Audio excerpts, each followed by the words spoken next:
이제 다윗이 예루살렘을 정복해서 예루살렘을 수도로 삼는 그런 이야기가 이어지는데요. 사무엘하 5장의 6절부터 10절까지 읽어보겠습니다. 왕과 그의 부하들은 예루살렘으로 행군했습니다. 거기 살고 있는 여부스 사람들을 공격하려는 것이었습니다. 여부스 사람들이 다윗에게 말했습니다. 너는 여기 들어오지 못할 것이다.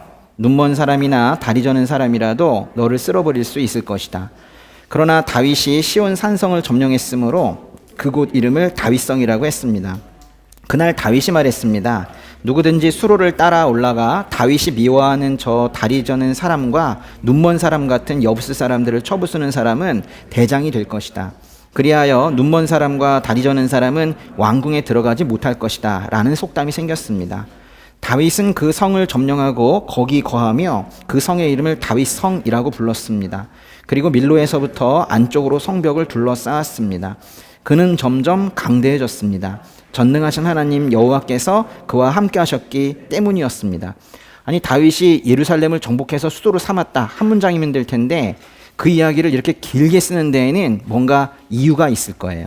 그 5장의 그 6절을 시작하는 그 왕과 그의 부하들이란 말 있죠. 그 왕과 그의 부하들이라는 거는 그 국가의 군대를 말하는 게 아니라 일부러 이렇게 쓴 건데요. 다윗이 그 자신에게 아주 적극적으로 충성하는 그 사병들을 데리고 올라갔다, 그런 뜻인 거예요. 그러니까 이게 예루살렘 정복이 아주 중요한 일이었던 것 같아요. 그래서 충성에 충성을 다하는 사람들만 뽑아가지고 올라간 거예요.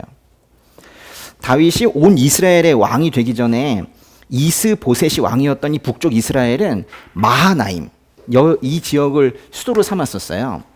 그리고 이제 다윗이 왕이었던 남쪽의 유다는 헤브론이 수도였었고, 그런데 예루살렘은 이 위쪽에 있거든요. 헤브론도 아니고 마하나임도 아닌 이 예루살렘, 여태까지 수도도 아니었고 주목도 받지 못했던 그 지역을 지금 점령하고 있는 거예요. 그런데 왜 예루살렘을 정복했다고 표현을 쓰는가? 예루살렘 정복 이러잖아요. 마치 뭐 파괴시키는 것 같은 그런 느낌을 좀 보여주고 있는데요.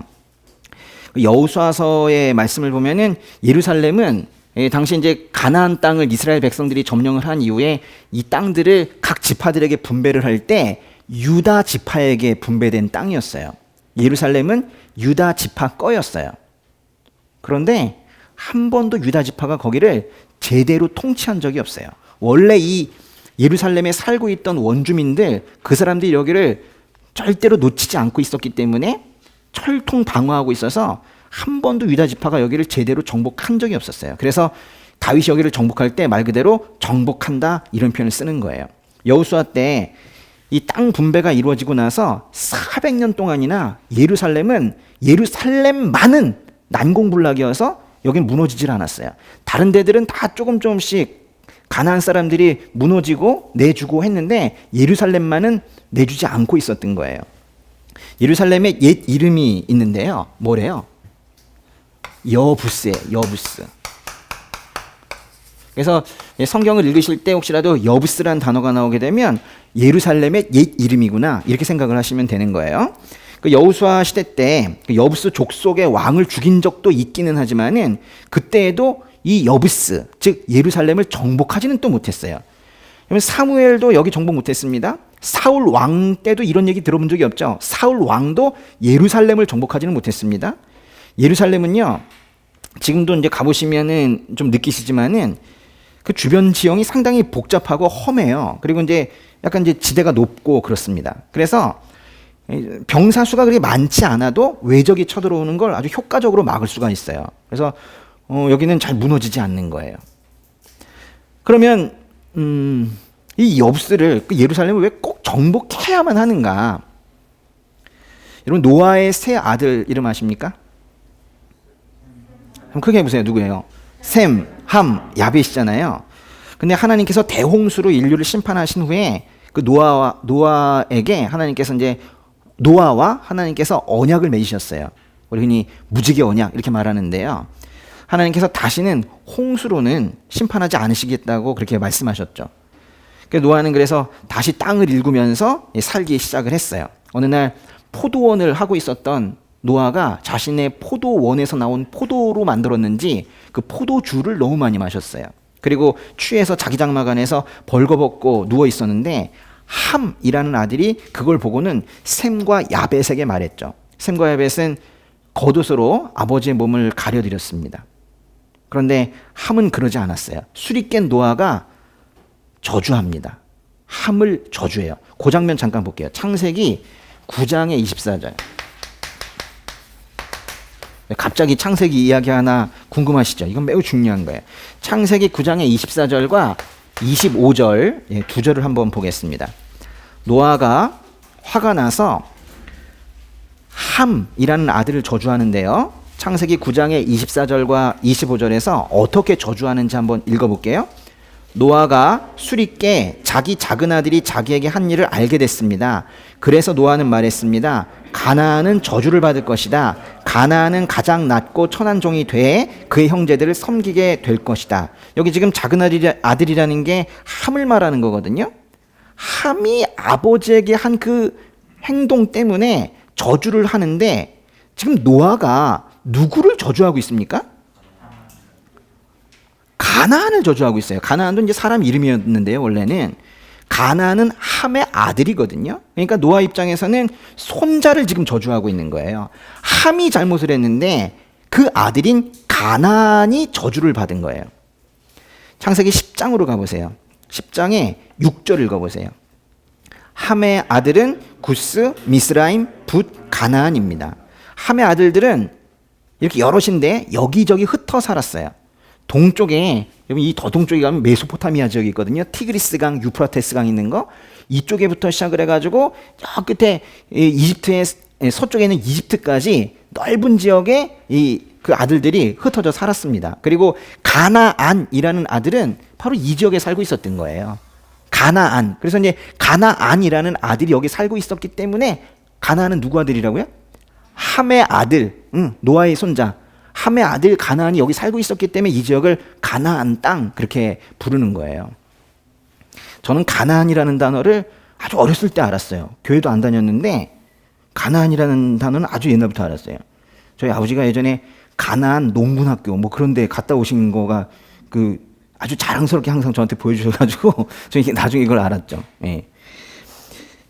창세기 10장에 15절부터 18절까지 한번 읽어볼까요? 가나안은 맏아들 시돈과 헷을 낳고 여부스 족속, 아모리 족속, 기르가스 족속, 히위 족속, 알가 족속, 신 족속, 아로아 족속, 스말 족속, 하맛 족속을 낳았습니다. 그 후 가나안의 족속들이 흩어져 나갔습니다. 이 계보를 한번 잘 정리해 보세요. 노아의 아들이 함입니다. 함의 아들이 가나안입니다. 가나안의 후손들이 여부스, 아모리, 기르가스, 뭐 헷, 히위, 신 뭐 이런 건데 거기 보니까 여부스가 있죠. 보입니까? 여부스? 여부스가 딱 가나안의 바로 아들인지 뭐 손자인지 좀 멀리 있는 후손인지는 확실하지 않아도 그러면 아들 정도가 될 거예요. 그러니까 지금 흐름이 노아, 함, 가나안, 여부스 이렇게 간 거예요. 사실 이것만 아시면 되는데 그럼 이제 말씀을 읽을 수 있어요? 근데 하나님께서 이 동쪽에 이 티그리스 유프라테스 강에 살고 있던 한 사람을 찾아오셨어요. 그 집안 전체가 우상 숭배하면서 우상 만들어가지고 팔고 그러면서 생계를 이어가던 아브라함이라는 사람을 하루 찾아오셨어요. 그래서 아브라함을 이쪽에 있는 그 시골에서 끄집어내셔가지고 저기 하란을 거쳐 밑에 가나안으로 옮겨오셨어요. 그러면서 이 아브라함과 언약을 맺으셨습니다. 그러면서 이 가나안 땅, 분명히 가나안의 후손들, 함의 후손이며 가나안의 후손이 그 사람들이 살고 있던 지역인데 이 땅을 너에게 주노라 그러셨어요. 그 얘기도 잠깐 볼게요. 창세기 15장으로 가보세요. 18절부터 21절까지 한번 보겠습니다. 읽겠습니다. 그날에 여호와께서 아브라함과 언약을 맺으시며 말씀하셨습니다. 내가 네 자손에게 이집트 강에서부터 큰 강 유프라테스 강까지 이 땅을 주었다. 곧 겐 족속과 그니스 족속과 감못 족속과 헷 족속과 브리스 족속과 르바 족속과 아무리 족속과 가나안 족속과 기르가스 족속과 여부스 족속의 땅이다 그랬어요. 가나안 땅, 그리고 가나안 땅 안에 여부스 족속의 땅이 있어요. 여기 지금 뭐 아버지 아들을 막 섞어놓긴 했는데 그 여부스 족속의 땅, 여부스는 한 번도 딴 데로 이사 간 적이 없이 예루살렘에 계속 살고 있었는데 거기를 지금 누구에게 준 거예요? 하나님께서 아브라함에게 주신 거예요. 그야말로 이 땅은 아브라함에게 주시기로 약속하셨기 때문에 그래서 이 가나안 땅 이 지역을 약속의 땅 이렇게 부르기도 하는 거예요. 그런데 아브라함의 자손들이 나중에 이집트로 이주를 해서 살게 됩니다. 그런데 처음엔 좀 풍요롭게 사는 듯 하더니 나중에 노예 생활하면서 고통의 나날을 보내고 있을 때 하나님께서 그 백성들을 다시 가나안 땅으로 끄집어내시기 위해서 이집트 시키기 위해서 리더 한 명을 세우시죠. 누구예요? 모세입니다. 그래서 모세를 한 명을 세우시고는 모세를 만나주세요. 모세가 왕궁에서 쫓겨나 광야에 있을 때 떨기나무에서 불꽃으로 나타나셔서 하나님께서 모세에게 말씀하세요. 뭐라고 말씀하시는지 한번 찾아볼게요. 출애굽기에 3장 7절로 가보세요. 찾아보세요. 네, 시작. 여호와께서 말씀하셨습니다. 내가 진실로 이집트에 있는 내 백성들의 고통을 보았으며 그들이 감독관들 때문에 울부짖는 소리도 들었다. 나는 그들의 고통을 잘 알고 있다. 그래서 내가 내려온 것이다.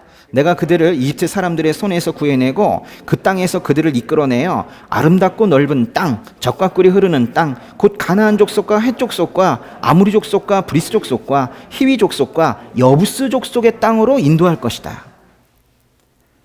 목적지가 명확해요. 이집트에서 결과적으로 정착하게 될 그 땅은 가나안 땅이고 그 중에는 여부스 족속이 차지하고 있는 예루살렘도 거기에 포함이 되고 있는 거예요. 그러면서 그들을 진멸하시겠다고 그래요. 가나안 땅에 있는 이 사람들을 멸절시키겠다고 말씀을 하세요. 출애굽기 23장의 23절로 가보세요. 출애굽기 23장으로 가보세요. 23장의 23절과 24절. 내 천사가 내 앞에 가서 너를 아모리 사람, 헷 사람, 브리스 사람, 가나안 사람, 히위 사람, 여부스 사람의 땅으로 인도할 것이며 그들을 내가 쓸어버릴 것이다. 그러니 그들의 신들 앞에 절하지 말고 경배하지 말며 그 관습을 따르지 마라. 오직 너는 그것들을 쳐부수고 그들의 형상들을 산산조각 내야 한다. 이 지역 사람들이 우상 숭배하고 바알 숭배하고 그렇게 살고 있었던 거예요. 그래서 이 말씀이요, 지금 읽으신 23장 23절과 24절 똑같은 말씀이 거의 뭐 워딩이 비슷한 말씀이 3번이나 나와요. 그리고는 매우 특별하게 더 정확하게 헤렘의 명령을 읽으세요. 이 여부스 족속 등을 가나안 족속들을 헤렘하라고 그러세요. 헤렘 뭐였습니까? 이 진멸이죠. 우리 사무엘상 하면서 봤었잖아요. 그렇죠? 싹 없애는 거예요. 하나도 남기지 않는 거. 사실 아말렉을 헤렘 하지 않아가지고 사울이 하나님께 버림받았어요. 이건 반드시 지켜야 되는 거예요. 신명기로 가보세요. 신명기 20장의 16절. 신명기 20장의 16절과 17절 두 절 한번 볼게요. 그러나 너희 하나님 여호와께서 너희에게 기업으로 주시는 그 민족들의 성에서는 숨쉬는 것은 무엇이든 살려두지 말라. 헷사람들, 아모리 사람들, 가나안 사람들, 브리스 사람들, 히비 사람들, 여부스 사람들을 완전히 멸망시키라. 너희 하나님 여호와께서 너희에게 명령하신 대로 말이다. 와, 그죠? 한 명도 살려두지 말래요. 그건 뭐 아이나 어른이나 상관없이, 남자나 여자나 상관없이 한 명도 살려두지 말래요. 왜 이렇게까지 말씀을 하실까요? 왜 완전히 멸망시키라고 하시는가? 18절 읽어보세요. 그렇지 않으면 그들이 자기 신들을 경배하면서 하는 그 모든 가증스러운 짓들을 너희에게 따르도록 가르칠 것이고, 그러면 너희는 너희 하나님 여호와께 죄를 짓게 될 것이다. 그 죄악의 문화에 동참하게 될까 봐. 거기 한 명이라도 살려두면 그 사람들에게 영향받을까 봐. 그 타락한 문화가 감염될까 봐. 그 죄악의 문화를 추종하면서 우상 숭배하며 살게 될까 봐. 그래서 결국 하나님 등지고 멸망하는 삶을 살게 될까 봐 그들을 완전히 멸망시키라는 거예요. 그 앞에요, 지금 이게 신명기 말씀이었고 민수기 말씀으로 잠깐 가보시면 민수기 33장으로 가보세요. 민수기 33장 51절 가보시면은 하나님의 명령에 불순종을 해서 그 가나안 족속 등을 완전히 쫓아내지 않았을 때, 즉 헤렘의 명령을 하셨는데 헤렘의 명령에 불순종했을 때, 즉 진멸하지 않았을 때 실제 이스라엘의 삶에 어떤 어려움이 장차 생기게 될지를 아주 구체적으로 말씀해 주셨어요. 하나님께서 모세를 통해서 말씀하신 건데요. 이건 좀 길지만 그래도 꼭 읽어봐야 돼요. 민수기 지금 몇 장이라고요?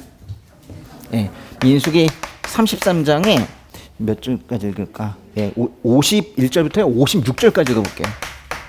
민수기 33장에 51절부터 56절까지 읽겠습니다.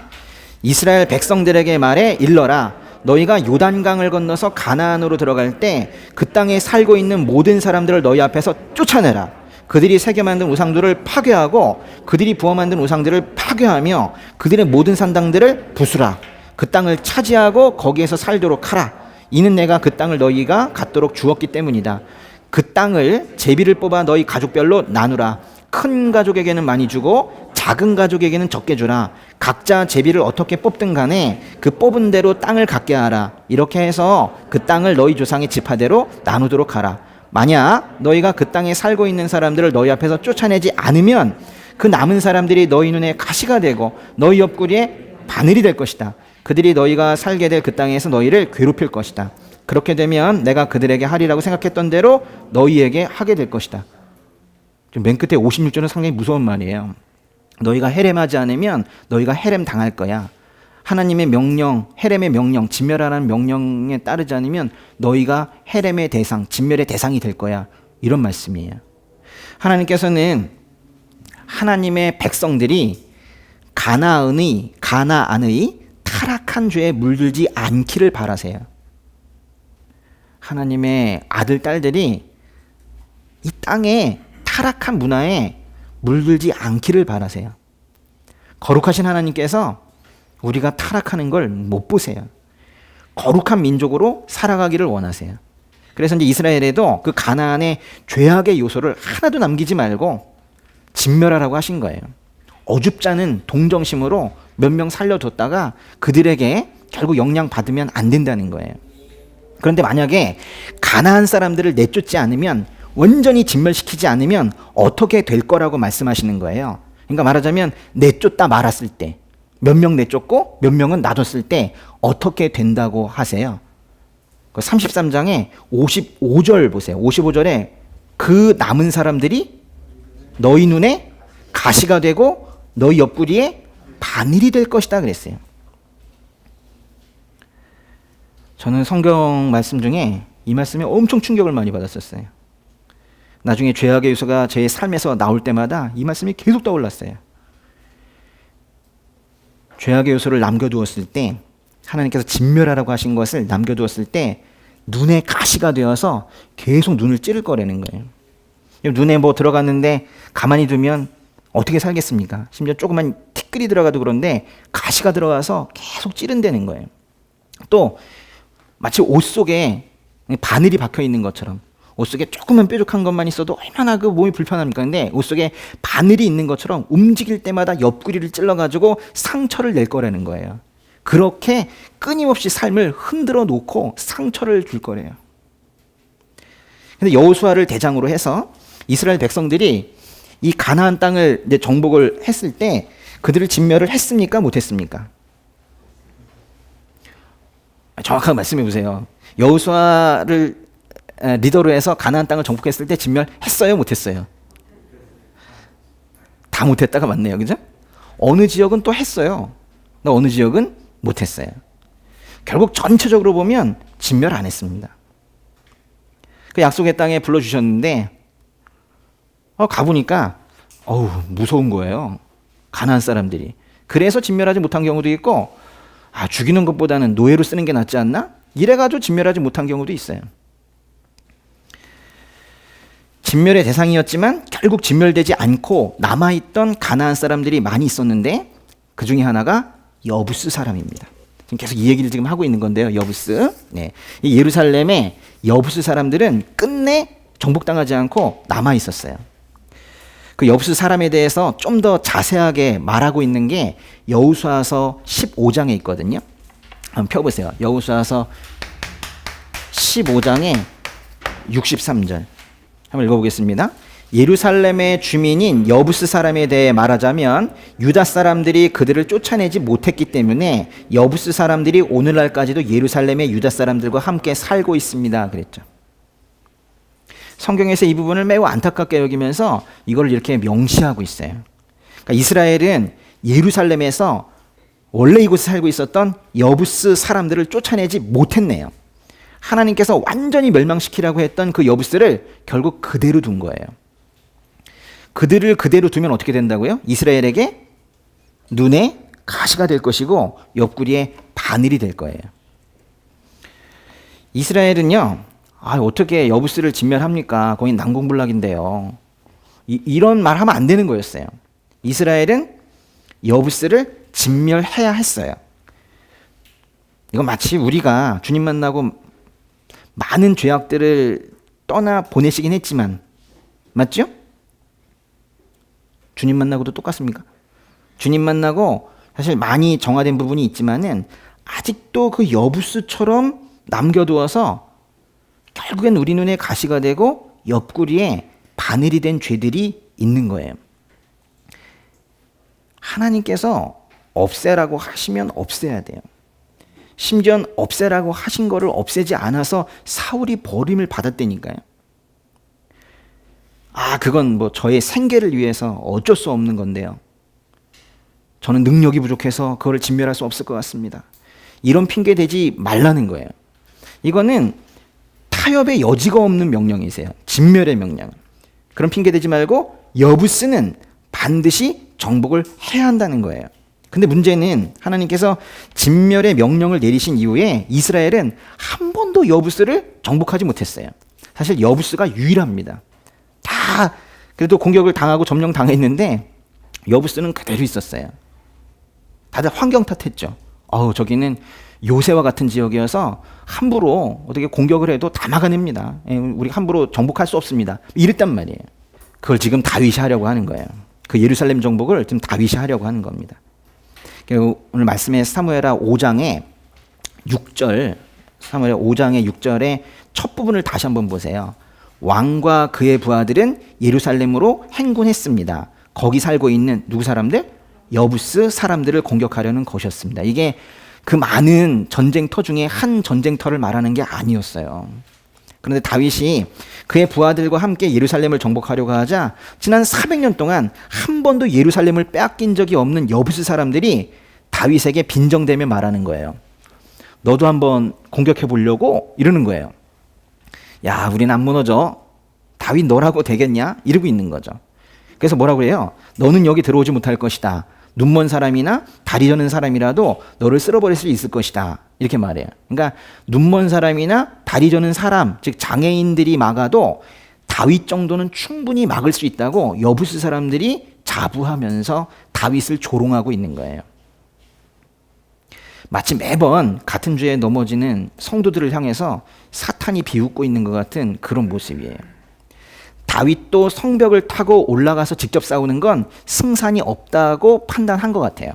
여태까지 지난 역사를 보니까 그냥 정면으로 싸워서는 안 되겠는 거예요. 그래서 다윗이 어떻게 성을 정복했는가? 다윗은 수로를 따라 올라가서 성을 정복을 했어요. 예루살렘을 보면요, 예루살렘 여기 있잖아요. 근데 예루살렘 가면 뭐 이렇게 생겼고요. 여기 이 동쪽으로 기드론 골짜기라는 데가 이렇게 있어요. 근데 이쪽에 이제 수로가 있거든요. 예루살렘의 문제는 요새처럼 되어 있고 지대도 높아가지고 외적들의 침입이 어려운데 딱 하나 문제점이 뭐냐면 이 샘이 별로 없어요. 그래가지고 물을 이쪽에 있는 기온샘에서 물을 길어다가 여기로 가져와야 돼요. 근데 그걸 계속 그릇으로 퍼나르는 건 너무 힘든 일이잖아요. 그래가지고 여기다가 수로를 이렇게 만들어 놨다고요. 그런데 이 다윗이 여긴 다 막혀 있으니까 그 수로를 따라 올라가기로 지금 전략을 세운 거예요. 사무엘하 5장의 8절 한번 다시 읽어볼게요. 8절. 그날 다윗이 말했습니다. 누구든지 수로를 따라 올라가 다윗이 미워하는 저 다리 저는 사람과 눈먼 사람 같은 여부스 사람들을 쳐부수는 사람은 대장이 될 것이다. 그리하여 눈먼 사람과 다리 저는 사람은 왕궁에 들어가지 못할 것이다. 라는 속담이 생겼습니다. 사무엘하 5장 8절에서 지금 다윗의 말에서 나오는 그 다리 저는 사람과 눈먼 사람이라는 표현은 다 비유적인 거예요. 그거는 저쪽이 여부수 사람들이 한 말을 그대로 인용을 해가지고 그래 그러면 너희가 그런 사람이다 이렇게 말을 하는 것뿐이에요. 예루살렘은 좀 골짜기로 이렇게 둘러싸여 있어요. 사실 여기도 있고 이쪽에도 이렇게 골짜기가 있거든요. 그래요. 해발 한 600m 정도 되는 위치에서 아주 외적의 침입을 방어하는 데 유리한 말 그대로 난공불락과 같은 그런 곳이에요. 성의 동쪽에 있는 요걸 뭐라고 하냐면 이제 기드론 계곡이라고 그래요. 요걸 넘어가게 되면 여기 이제 겟세마네 동산이 이쪽에 있거든요. 예. 이쪽에 큰 골짜기가 있어요. 그래서 다윗성 예루살렘 성 쪽에서 보면은 깊은 골짜기가 지나고 다시 산등성이 같은 게 나오는데 이제 그쪽에 예수님께서 마지막에 기도하셨던 겟세마네 동산이 나오고 그래요. 이게 근데 이쪽에서 이제 물 길어오는 것이 여기서는 아주 큰 일이었는데요. 이게 전쟁이 나게 되면 저기를 잘 지켜야 돼요. 저기가 만약에 끊기게 되게 되면 아주 골치 아픈 상황이 되거든요. 근데 아마도 이 다윗 시대 때 저기가 좀 말라 있었나 봐요. 그러니까 저기로 이제 걸어 들어갈 수 있었겠죠. 그래서 다윗이 바로 이 수로를 통해서 성 안으로 들어가서 예루살렘을 정복한 거예요. 틈새가 있었던 거예요. 그러니까 400년 동안 사람들이 저기는 안 돼라고 포기했었던 것인데 이 다윗이 아마도 하나님의 마음을 받았겠죠. 그래서 그 틈새를 찾은 거예요. 근데 이제 8절을 보면은 수로를 따라 올라갔다는 말은 이해가 되는데 그 다음 부분이 좀 어렵습니다. 수로를 따라 올라가서 다리 저는 사람과 눈먼 사람 같은 여부스 사람들을 쳐부수는 거는 이해가 됩니다. 근데 여부스 사람들이 다리 저는 사람과 눈먼 사람이라도 다윗을 무찌를 수 있다고 했기 때문에 이제 다윗이 그 말을 그대로 받아서 한 거거든요. 근데 이것으로 인해서 그 눈먼 사람과 다리 저는 사람은 왕궁에 가지 못할 것이다. 이게 무슨 뜻이에요? 아주 성경에 난제 중에 난제다 뭐 이렇게 다들 말을 하는데 저도 정확하게 해석이 되진 않지만은 여기서도 이 눈먼 사람과 다리 저는 사람은 그 비유적인 표현으로 여부스 사람들을 말하고 있는 것 같아요. 그러니까 그들이 다시는 예루살렘 성으로 돌아가지 못하고 전쟁터에서 죽게 될 것이다 이런 의미인 것 같아요. 그러니까 사무엘하 5장에 9절 읽어볼게요. 다윗은 그 성을 점령하고 거기 거하며 그 성의 이름을 다윗성이라고 불렀습니다. 그리고 밀로에서부터 안쪽으로 성벽을 둘러 쌓았습니다.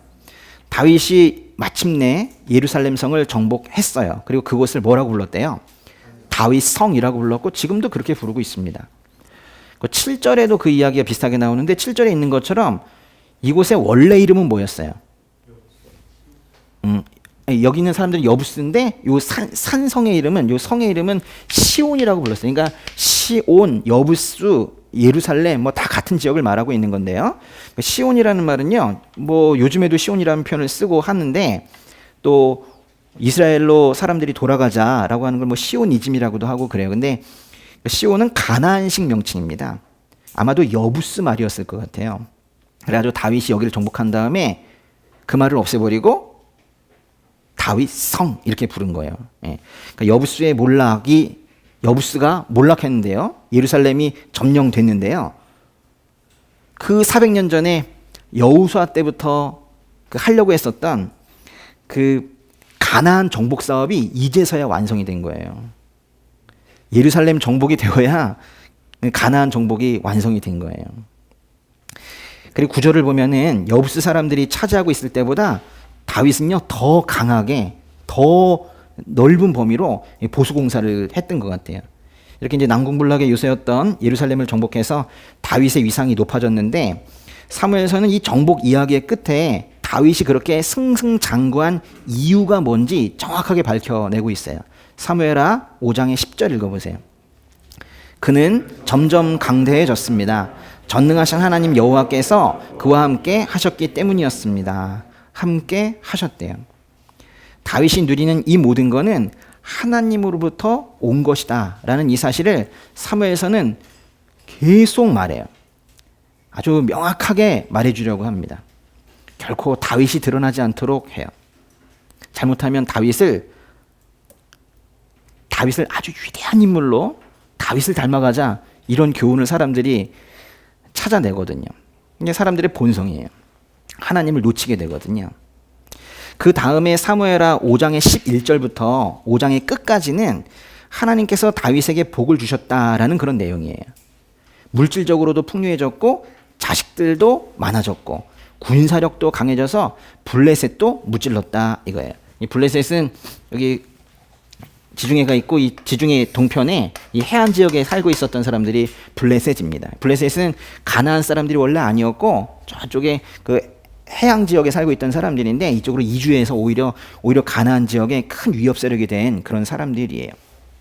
일단은 사무엘하 5장의 11절부터 12절 두 절 읽어보겠습니다.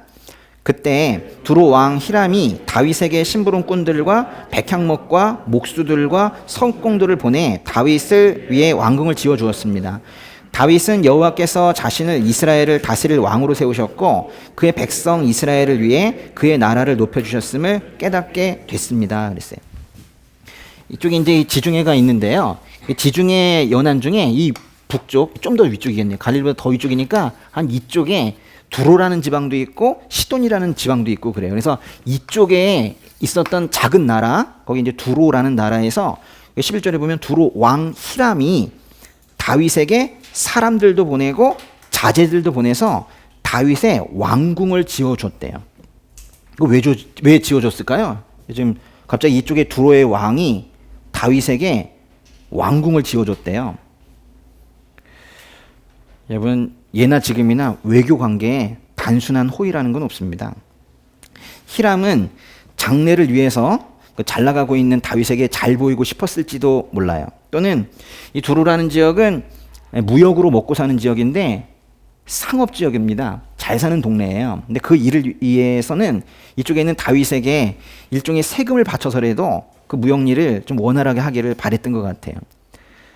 누군가가 왕궁을 지어줄 만큼 이 가나안 지역에서의 이 다윗의 위상은 계속 높아지고 있었어요. 그런데 거기 백향목이라는 단어가 있는데요. 뭐 가장 좋은 자재다 이런 뜻이에요. 백향목으로 지어진 왕궁이 예루살렘에 서게 됐어요. 다윗의 마음이 어땠을까요? 뭐 좋았겠죠. 좋은 건물에 살게 되니까. 그렇죠? 근데 이제 이때부터 우리의 마음이 조금 쓸쓸해지기 시작하는 거예요. 이게 마냥 풍요롭게만 보이지는 않는 것 같아요. 이 조금 다른 사람들과 비슷해져 가는 거 아닌가. 다윗도 여태까지 광야 생활하고 하면서 그 하나님을 향한 그 순수한 마음이 있었는데 이런 왕궁 함부로 지어주면 안 되는데 뭐 이런 생각 들지 않습니까? 예레미야 시대 때 예레미야가 그 남유다의 마지막에 있었던 여호야김 왕에게 백향목으로 잔뜩 성을 지어야지 네가 왕이 되는 줄 아느냐 뭐 이렇게 말하기도 했었는데 다윗 시대에 만약에 예레미야가 있었다면 아마 그 말 했을 것 같아요. 아마 아직은 다윗이 그것 때문에 타락했다 이런 얘기는 안 나오지만 뭔가 불안해요. 근데 이제 여기서도 이제 중요한 것은 그와 그의 나라가 높아진 것은 하나님의 일하심이었다라고 아직까지는 그렇게 말하고 있어요. 혹여 이 모든 공을 사람인 다윗에게 돌리면서 다윗 대단한데 뭐 그럴까봐 계속 지금 사무엘서는 이 부분을 계속 말합니다. 12절 보세요. 다윗을 왕으로 세우신 분도 하나님이시고 이스라엘을 높여주신 분도 하나님이심을 선언하는데 그걸 다윗도 깨달았다고 말하고 있는 거예요.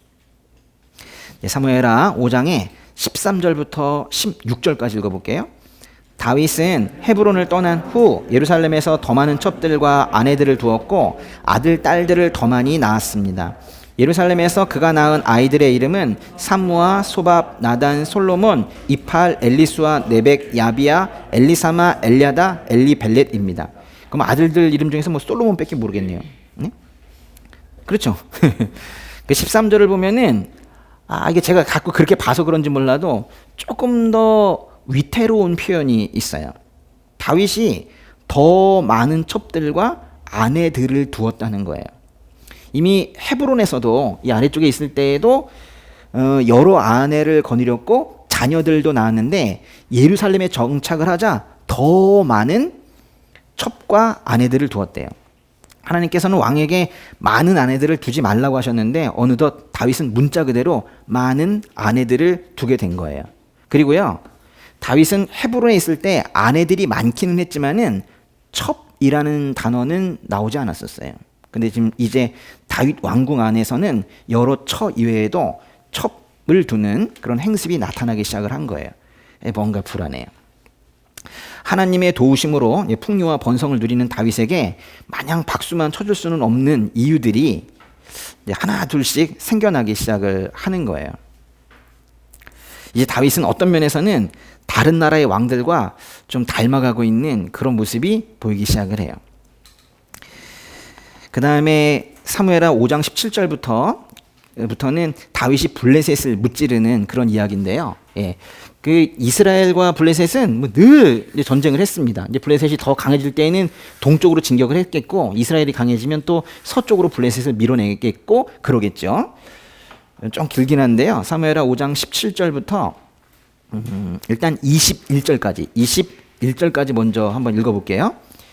이스라엘이 다윗에게 기름 부어 왕으로 삼았다는 말을 듣고 블레셋 사람들이 모두 일어나 다윗을 잡으려고 올라왔습니다. 다윗은 이 소식을 듣고 요새로 내려갔습니다.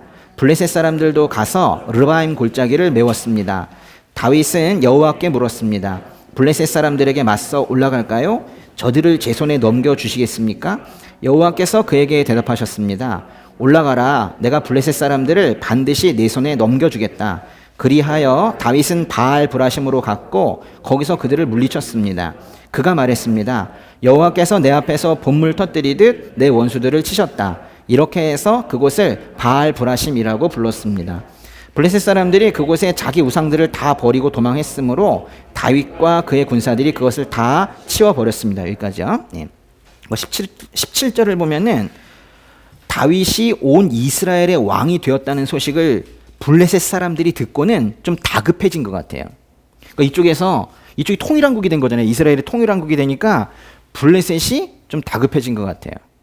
근데 블레셋과 다윗의 관계는 뭐예요? 사실 바로 직전에 이 옆에 블레셋에 속해 있었던 시글락이라는 땅을 받아가지고 사실 블레셋에게 충성했던 사람이 바로 다윗인데, 그 다윗이 사울이 죽은 뒤에 이스라엘로 가더니 유다의 왕이 됐다가 심지어 온 이스라엘의 왕이 돼가지고 통일왕국의 왕이 됐다는 소식을 들은 거예요. 블레셋은 아주 묘한 감정이었을 것 같아요. 그래서 블레셋이 지금 다윗을 치러 온 겁니다. 다윗 정권이 더 안정되기 전에, 좀 쉽게 말하면 다윗이 더 크기 전에 뭔가 다윗을 제거해야 될 이제 그럴 필요를 느낀 것 같아요. 그래서 이제 블레셋이 공격을 시작을 했습니다. 그 18절을 보면은 블레셋 사람들은 르바임 골짜기에 도착해서 그것을 완전히 장악하고 있었다는 거예요. 거기를 채우고 있었다는 건데, 보세요. 여기 이제 예루살렘인데요. 예루살렘이 있고 아까 이쪽에 무슨 골짜기가 있다고 그랬죠? 뭐라고 했나요? 기드론 골짜기가 있었다고 그랬죠. 근데 이 남서쪽으로 이쪽에 있는 곳이 바로 르바임 골짜기예요. 르바임 골짜기. 여기에 도착을 해가지고 여기에 지금 블레셋 군대들이 잔뜩 진을 치고 있었다, 이런 얘기예요. 이게 2km도 안 됩니다. 그러니까 아주 가까운 곳에 블레셋 사람들이 다 왔는데 총 공격을 하러 온 것 같아요. 왜냐면 다윗이 더 크면은 블레셋이 오히려 당할 것 같으니까 지금 다 공격을 하러 온 거예요. 블레셋 사람들의 총 공격 앞에서 다윗이 한 일이 뭡니까? 19절에 블레셋이 쳐들어온다. 어떻게 했어요? 다윗은 여호와께 물었습니다. 전쟁은 여호와께 속한 것이라고 고백하고 선언했던 이 다윗이 위기 상황에서 자신이 뭘 해야 되는지 정확하게 알고 있었던 거예요. 그리고 또 이제 이 싸움은 자신과 블레셋의 싸움으로 생각하지 않은 거예요. 이전에 골리앗과 싸울 때에도 다윗은 자신은 하나님의 대리인으로서 나가는 것이지 자신이 싸운다고 생각하지 않았기 때문에 그렇게 당당할 수 있었거든요. 이 싸움도 하나님의 전쟁, 그걸 이제 한문으로 성전이라고 하는데요. 성스러운 전쟁, 성전이라는 믿음을 가지고 있었기 때문에 다윗은 두려워하지 않았어요. 그리고 하나님께 블레셋과 싸울까요? 하나님께서 저들을 제 손에 넘겨주시겠습니까? 이렇게 묻는 것부터 시작을 한 거예요. 이게 자기 싸움이라고 생각했다면 먼저 장군들을 불러가지고 전략회의부터 했겠죠. 근데 이게 아니라 하나님께 음성을 먼저 구한 거예요. 근데 하나님께서 그렇게 하라고 말씀을 하셨고, 다윗은 어디론가 가서 블레셋을 크게 이겼대요. 어디로 갔대요? 어디로 갔다고 합니까? 그 지역명이? 말 어려운 말이네, 그죠? 바알 브라심. 이 바알 브라심은 이 지역의 이 르바임 골짜기 상에 있는 한 지역을 말하는 거예요. 바알 브라심. 사실 이사야서에 보면은 불화심산이라는 표현이 한번 나오거든요. 아마도 그 지역인 것 같은데 바알이라는 표현을 하나 더 붙여가지고 지금 명칭을 바꾼 것 같아요. 20절에 나오는 그 바알 불화심, 여기는 이 바알이 뭐예요? 또 우리 가나안 사람들이 하는 우상 숭배, 바알 숭배한다고 그러잖아요. 근데 바알이란 단어 자체가 그렇게 또 나쁜 말은 아니거든요. 바알은 주님이란 뜻이에요, 원래가. 근데 그걸 갖다가 우상 숭배에 쓰고 있는 거예요. 주님, 로드, 나의 주인, 그게 바알이에요. 그리고 여기 불화심이 있죠? 바알은 주님이고 불화심은 이거는 흩어버린다 이런 뜻이에요. 흩어버린다. 물 위에요. 물 위에 뭐 꽃잎이 떨어져 있다고 할까요? 근데 거기에다 이렇게 손으로 흩으면 어떻게 되겠어요?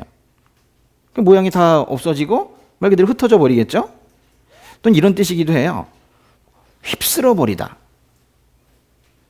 큰 물을 갑자기 쏟아가지고 그 밑에 걸 다 휩쓸어 버리는 거. 또는 저수지나 뭐 이런 데들이 뚝이 터져가지고 다 마을이 휩쓸려 내려가 버리는 거. 뭔가 휩쓸려 버리는 거. 그게 바로 불화심이에요. 그래가지고 이 바알 불화심이라는 이것은 하나님께서 흩어버리신다 이런 뜻이에요. 뭔가 여기에서 그런 일이 생겼나 봐요. 그래서 이 지역을 다윗이 바알 불화심이라고 부르고 있는 것 같아요. 20절에 보면은 다윗은 여호와께서 내 앞에서 봇물 터뜨리듯, 그런 물이 쫙 흘러간 것 같네요. 그래서 내 원수들을 치셨다라고 했는데 여호와께서 내 앞에서 봇물 터뜨리듯 내 원수들을 치셨다. 이거를 한마디로 하면 바알 불화심인 거예요. 그 말 자체가 바알 불화심이에요. 다른 번역에서는 그래서 이거를 물을 쳐서 흩어버리듯, 물이 뚝을 무너뜨리듯, 홍수가 모든 것을 휩쓸어 버리듯, 뭐 이런 식으로 번역을 했어요. 하나님께서 블레셋을 완전히 쓸어 버리셨나 봐요. 완전히 패배한 블레셋 사람들이 어떻게 했나요? 21절 다시 한번 읽어보세요. 블레셋 사람들이 그곳에 자기 우상들을 다 버리고 도망했으므로 다윗과 그의 군사들이 그거를 다 치워버렸네요. 우상들을 버리고 도망갔다는 거예요. 그러니까 블레셋 사람들이 지금 이제 다윗이 좀 무서운 존재인지는 알았나 보죠. 그러니까 다윗을 총공격하러 오면서 우상들을 들고 왔나 봐요. 우상들을 앞세우고 전쟁터에 나가면 이길 수 있다라고 생각을 한 거죠. 근데 다윗 군대랑 싸우면서 얼마나 호되게 당했는지 들고 나오긴 했는데 너무 호되게 당하니까 다 놓고 간 거예요. 그래서 다윗 군대가 그 우상들을 치워버렸다는 거예요. 상상해보면 얼마나 우스꽝스러운 표현인지 몰라요. 이제 전쟁에서 이기기 위해서 자기들의 신을 우상으로 만들어서 들고 나간다. 어딘가에서 본 것 같죠?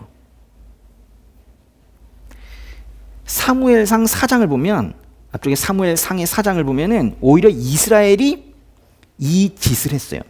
그죠? 이스라엘이 블레셋과, 또 역시 블레셋과의 전쟁인데 그 전쟁에 승리하기 위해서 뭘 들고 나갔어요? 법궤를, 그죠? 언약궤를 들고 나간 적이 있었어요. 하나님의 법궤를 그저 무슨 부적처럼 사용하려고 하다가 오히려 그 법궤마저 다 빼앗긴 그런 역사가 있었죠. 하나님께서는 이 바알 불화심 사건을 통해서 그때를 떠올리라고 하시는 것 같아요. 아니, 하나님의 법궤를 들고 나가면 이깁니까? 하나님께서 함께 하셔야지. 하나님께서 그런 유형의, 손에 만질 수 있고 눈에 보이는 어떤 유형의 나무 상자 안에 하나님께서 갇히시는 분이 아니시거든요. 하나님에 대한 사랑도 경외함도 없이 그저 하나님을 상징하는 어떤 물건을 가져가면 이길 것만 같은 그런 착각을 하는 거, 그거 하지 말라는 거예요. 목에 그 십자가 목걸이 거는 거는 괜찮아요? 근데 그거는 저는 크리스천입니다 라는 뭐 고백은 될 수 있어도 그것 자체가 뭐 하나님의 능력을 불러오는 힘이 있거나 그런 건 아니잖아요. 근데 우리는 조금 근데 또 안도하기도 해요. 차에 뒤에다가 성경책 올려놓고 다니시는 분들은 뭔지 모르겠어요. 성경책이 노랗게 바래고 있는데. 교회 첨탑 위에 서 있는 십자가도 뭐 마찬가지죠.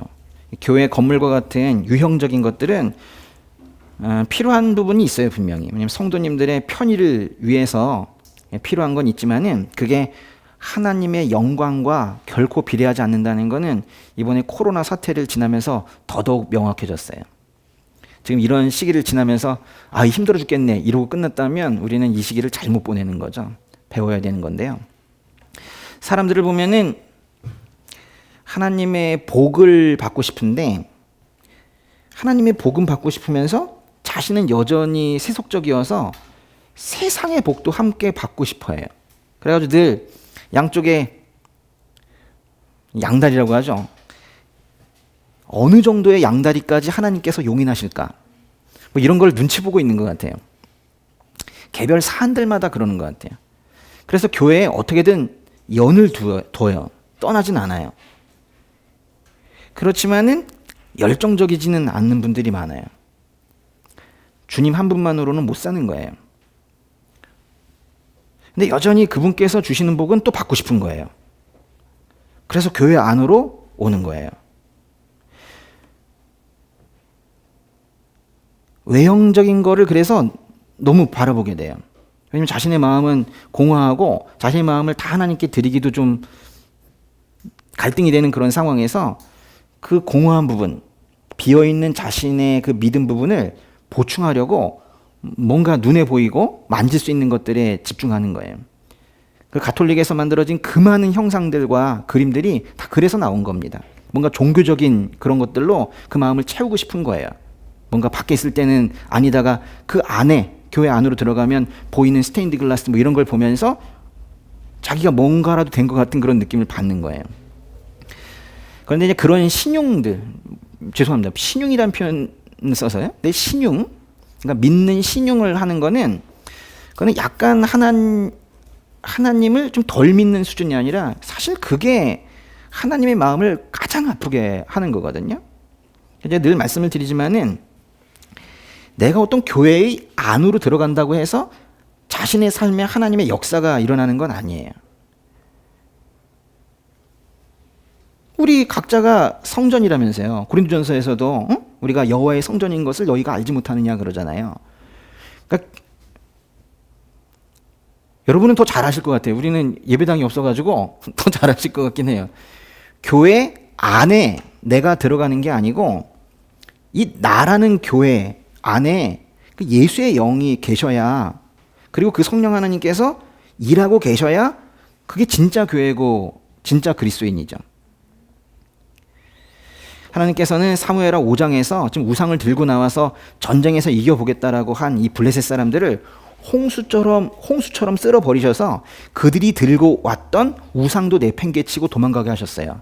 그 이전에 사무엘상 4장에서는 이스라엘 군대가 하나님의 법궤를 전쟁터에 들고 나가서 마치 무슨 드라큘라 앞에서 십자가 들고 막 이러는 것처럼 물러가라 악을 쓰다가 결국 하나님의 법궤도 빼앗기고 3만 명의 군사가 죽고 엘리 제사장의 홈리와 비느하스 아들들도 다 죽고 그런 거 봤죠.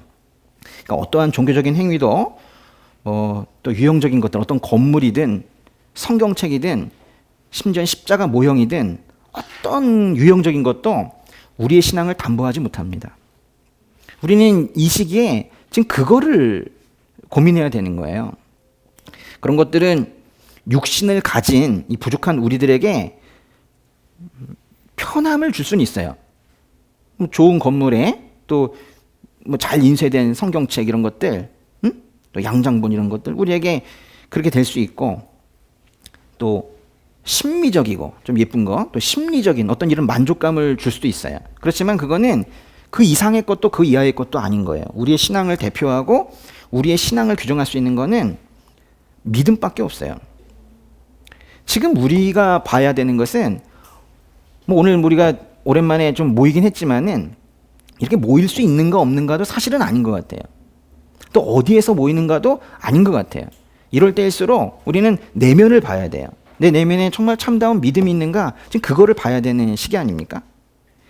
우리의 신앙을 대표하고 우리의 신앙을 규정할 수 있는 거는 참다운 믿음인데, 그 믿음은 완전히 내면적인 거예요.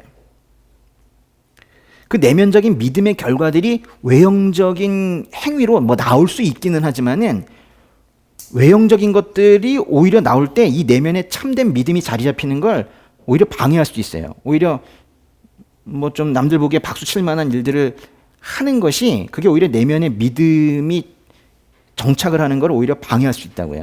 착각하게 만들 수도 있어요. 근본으로 돌아가고 본질을 살피는 그런 시기가 되라고 지금 이 시기를 주신 것 같아요. 우리도 늘 같이 기도하고 다른 교회들도 영상을 보면 늘 기도하는 제목이 하나님 아버지, 이 코로나 사태가 빨리 끝나게 하여 주시옵소서 라고 기도는 하지만 그 기도를 보고 들을 때마다 지금은 징계 구간인데, 저는 사실 이 생각을 많이 하거든요. 지금은 이 사태가 끝나게 하여 주시옵소서라고 기도할 것이 아니라 이 구간에 우리를 변화시켜 주시옵소서, 코로나 바이러스라는 환경이 변화되는 게 아니라 나를 변화시켜 주시옵소서, 사실 그 기도 제목이 1순위로 올라와야 되는 그런 시기인 거예요. 이제 이 땅과 하늘에서부터 우리의 이 마음까지, 저 먼 곳부터 가장 가까운 여기까지가 이제는 모든 곳이 영적인 전쟁터가 됐어요. 그거는 인정하십니까? 세태를 보세요. 이건 세태를 보시고 나를 보시고 그러면 원근을 불문하고 고절을 불문하고 이 모든 곳이 영적 전쟁터가 됐다고요.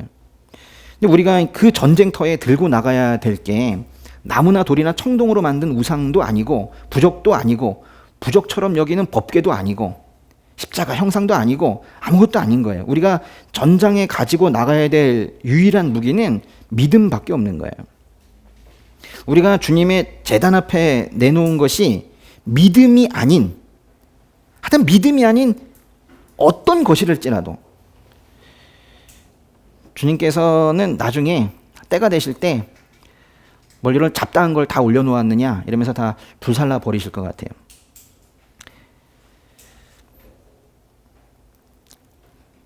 여길 보셔야 돼요. 지금 이 시기는 우리가 지금 얼마 전에 우리가 예배당을 찾으러 막 여기저기 같이 다니고 했지만은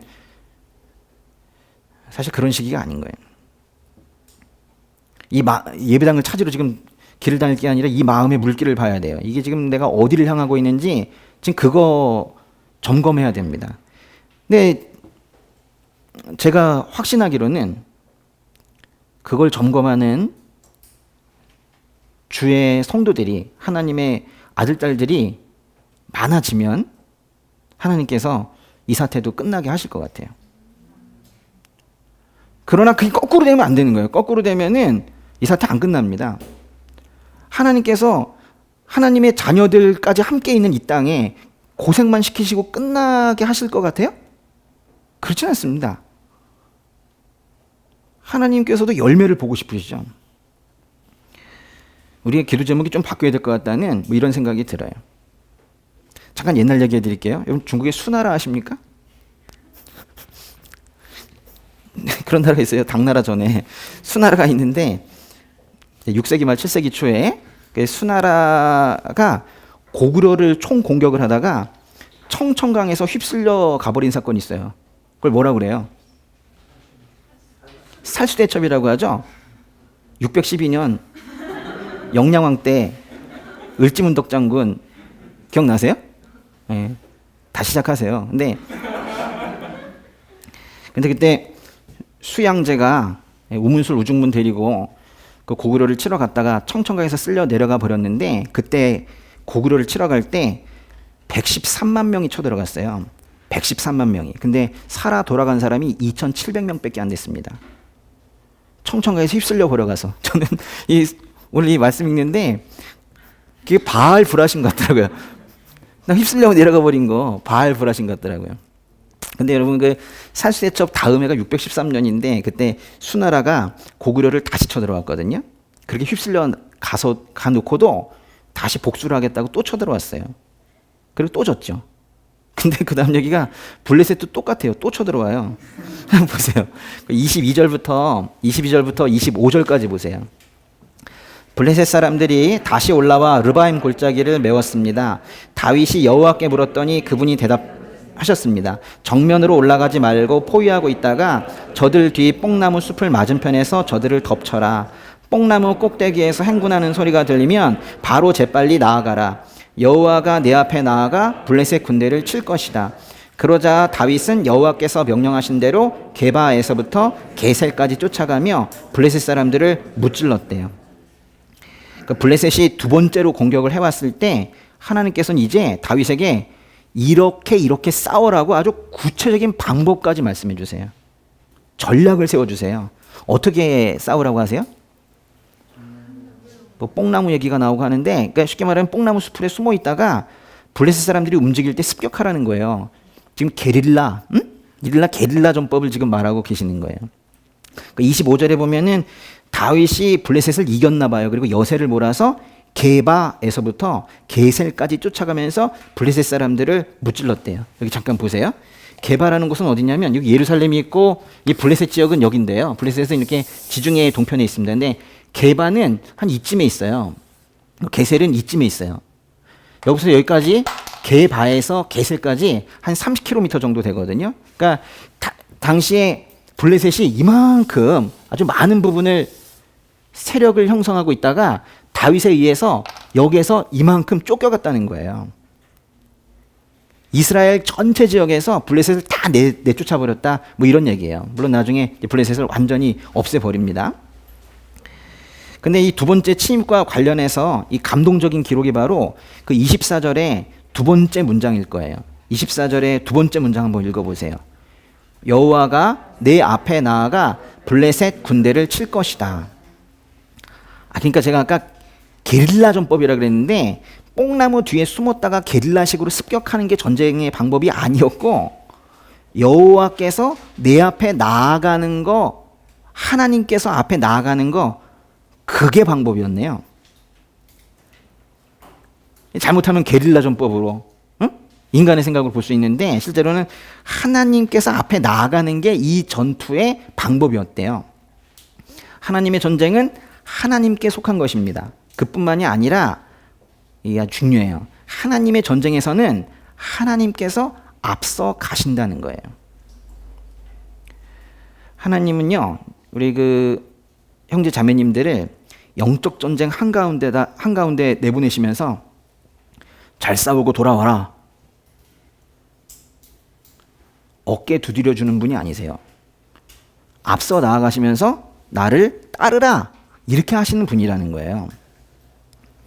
그 역사가인 요세푸스, 그 당대 요세푸스 증언에 따르면은 그 당시 그 블레셋 군대의 규모가 다윗 군대보다 3배가 많았대요. 근데 나라는 사람이 앞서 나가서, 다윗이 앞서 나가서 어떻게 그 전쟁을 이기겠어요? 근데요, 다윗에게는 뽕나무 꼭대기에서 행군하는 소리가 들리면 바로 재빨리 나아가라고 하셨는데요. 그러니까 하나님께서는 이미 이제 준비가 되신 것이고, 다윗은 하나님의 진격 명령에 따라서 앞으로 달려나가면 되는 거예요. 근데 조금 더 읽어보셔야 되는데 23절과 24절에 그 따옴표 안에 부분이 있어요. 23절, 24절에 따옴표 안에 부분만 다시 한 번만 읽어볼게요. 정면으로 올라가지 말고 포위하고 있다가 저들 뒤 뽕나무 숲을 맞은편에서 저들을 덮쳐라. 뽕나무 꼭대기에서 행군하는 소리가 들리면 바로 재빨리 나아가라. 여호와가 내 앞에 나아가 블레셋 군대를 칠 것이다. 이게 무슨 의미인지 아시겠습니까? 분명히 이제 다윗이 이제 북쪽에 있을 것이고, 이게 이제 전쟁터인데 다윗이 이제 북쪽에서 내려올 것이고, 블레셋 군대는 이 아래쪽에서 이제 올라가는 거예요. 예루살렘이 위쪽에 있고 르바임이 이 아래쪽에 있으니까요. 이제 분명히 이렇게 됩니다. 잘 보세요. 블레셋이 아래쪽에 있고 남쪽에 있고 다윗이 위쪽에 있어요. 근데 여기 보니까 정면으로 올라가지 말고, 그러니까 정면으로 가지 말고 포위하고 있다가 저들 뒤 뽕나무 숲을 맞은편에서 저들을 덮치래요. 여기 뽕나무들이 있나 보죠? 그럼 이 뒤에 숨어 있다가 그들을 덮치래요. 그런데 그러니까 결국 뒤에서 치니까 블레셋이 상당히 혼란스러워하겠네요. 그러니까 이건 좋은 전략이에요, 그렇죠? 예.